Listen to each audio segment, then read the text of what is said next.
کہا بھائی اللہ کے نبی نے تو فرمایا سکون اور وقار سے پڑھو، اور اس میں تمہیں سکین اور کہا سکین مانے چھری، فار مانے چوہا، اس لیے میں باپ کے پڑھتا ہوں۔ کہا یہ ہے ان کی حدیث دانی کا عالم کہ یہ لوگ حدیث۔ اب ذرا سوچیں، ایک طرف کہہ رہا ہے کہ یہ اردو پڑھ کر کے عالم بن رہے ہیں، اور دوسری طرف ان بیچاروں کے اوپر تانے عربی کے دے رہا ہے کہ نہیں؟ تو بتاؤ یہ غلطی اس اردو پڑھنے والے کی ہوئی یا اس ملے کی ہوئی جو عربی؟ میں کہتا ہوں اعلیٰ حضرت آپ جیسے عربی پڑھنے والے، اردو پڑھنے والے نہیں، کیونکہ ترجمہ تو مولوی کرے گا، تو آپ ہی لوگ ترجمہ کرتے ہوں گے، آپ جیسے مولوی کہ سکون کو سکین بنا دیں اور وقار کو وفا فار بنا دیں، آپ جیسے جاہل لوگ جب پڑھیں گے اور حدیثوں کو لکھیں گے تو بیچارے وہ دو کتاب اردو پڑھنے والے اور آپ جیسے ترجمہ کرنے والے جب ترجمہ کریں گے وہی سکون کے بجائے چھری اور فار کے بجائے چوہے اور وقار کے بجائے چوہا لکھو گے تو بیچارہ وہ اردو پڑھنے والا کیا کرے گا؟ وہ تو اسی کے مطابق عمل کرے گا نا۔ تو غلطی اس اردو پڑھ کر سدھرنے والے کی ہوئی یا اس مولوی کی ہوئی جس نے یہ حدیث پاک کو غلط لکھا؟ بولو کس کی غلطی ہوئی؟ وہ ملے کی غلطی ہوئی نا۔ تو ایسے ہی ملے ہوتے ہیں، یہی ملے خیانت کر کر کے امت کو گمراہ کرتے ہیں۔ یہ واقعہ کہیں واقع ہوا بھی ہے، اگر اس مولانا صاحب سے پوچھو تو دانتوں سے پسینے آئیں گے۔ قرآن ہاتھ میں رکھ دو کہ اللہ کے لیے اگر تم سچ بولتے ہو اور عالم ہو، نائب رسول بنتے ہو، تو یہ قرآن ہاتھ میں لے کے بولو کہ یہ واقعہ کہیں ہوا ہے یا نہیں ہوا ہے۔ اس طرح سے گڑھ گڑھ کر کے اہل حدیثوں کو بدنام کرنا، کتاب و سنت کے ماننے والوں کو ذلیل کرنا، اور ہمارے وہ شاگرد جو بیچارے درسوں میں پڑھ پڑھ کر الحمدللہ کم پڑھے لکھے لوگ، تھوڑا پڑھے لکھے لوگ اللہ کے فضل و کرم سے قرآن و سنت سمجھتے ہیں، شرک و بدعات سے توبہ کرتے ہیں اور اللہ اس کے رسول کے راہوں پہ آتے ہیں، یہ مولوی اپنے اپنے ملکوں میں جا جا کر کے ان کو اس طرح ذلیل کرتے ہیں۔ لیکن مسلمانوں تم ذلیل نہ ہو، وہ خود ذلیل ہوں گے جو ہمارے نبی کے فرمان کے ساتھ تمسخر اور مذاق اڑائیں گے، جو ہمارے نبی کے دین کو کاٹیں گے۔ رب کعبہ کی قسم ہے اللہ انہیں کاٹ کاٹ کر کے برباد کر دے گا انشاءاللہ۔ اس لیے تم کبھی پزمردہ نہ ہو، تمہارے حوصلے کبھی پست نہیں ہونے چاہیے، اور یہ آنکھ کھول کر کے سن لو، آنکھ کھول کر کے دیکھ لو، اور دل کے سینے کھول کر کے سن لو کہ اس دنیا میں اگر کوئی حق کا داعی ہے، اگر حق کی طرف دعوت دینے والے لوگ ہیں تو وہی جماعت ہے جو کتاب و سنت کی طرف لوگوں کو دعوت دیتی ہے۔ کسی مذہب، کسی شخصیت، کسی فرقہ، کسی جماعت کی طرف ہرگز دعوت نہیں دیتی ہے۔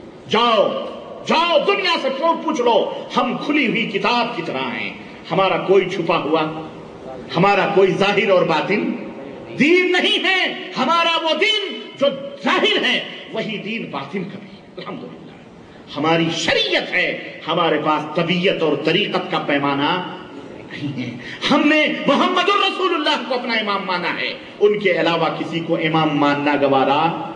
ہاں جاؤ دنیا کی کسی بھی عدالت میں چیلنج کر دو، دنیا کی کسی بھی، اور میں امت کو یہی دعوت دیتا ہوں کہ میرے نبی کی امت کے لوگوں، کوئی اعلیٰ حضرت نہیں، اعلیٰ حضرت حضرت محمد الرسول اللہ، نبی صلی اللہ علیہ وسلم تو حضرت محمد ہو ہیں، اور 14 صدی کا یہ مشرک مولوی اعلیٰ حضرت۔ سوچو ذرا، نبی کریم صلی اللہ علیہ وسلم امام الانبیاء ہوں اور لوگ اپنے اپنے اماموں کو امام اعظم کہیں، نبی کریم صلی اللہ علیہ وسلم کو حکمت عطا فرمائی گئی، ملاؤں نے اپنے ملاؤں کو حکیم الامت کہا۔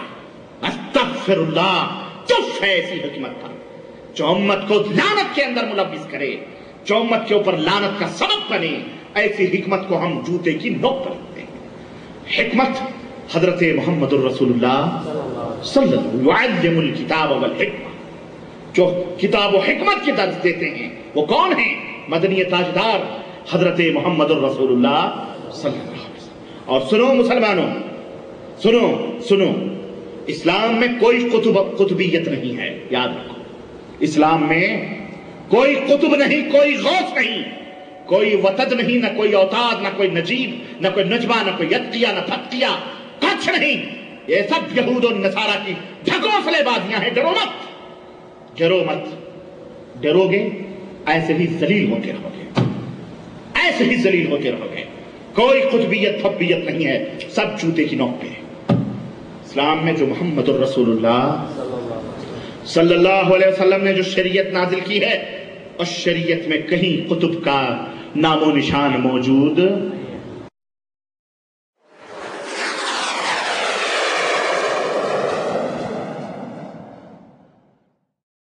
أعوذ بالله من الشيطان الرجيم.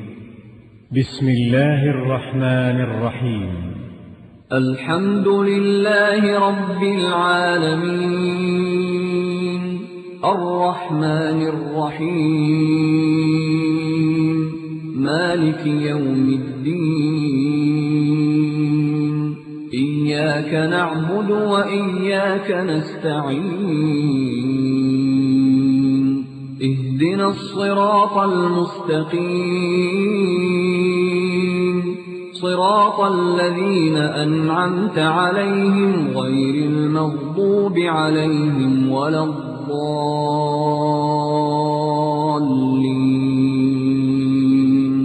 بسم الله الرحمن الرحيم ألف لام ميم ذلك الكتاب لا ريب فيه هدى للمتقين الذين يؤمنون بالغيب ويقيمون الصلاة ومما رزقناهم ينفقون.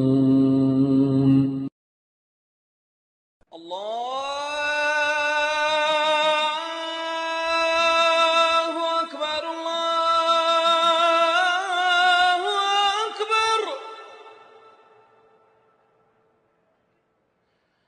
الله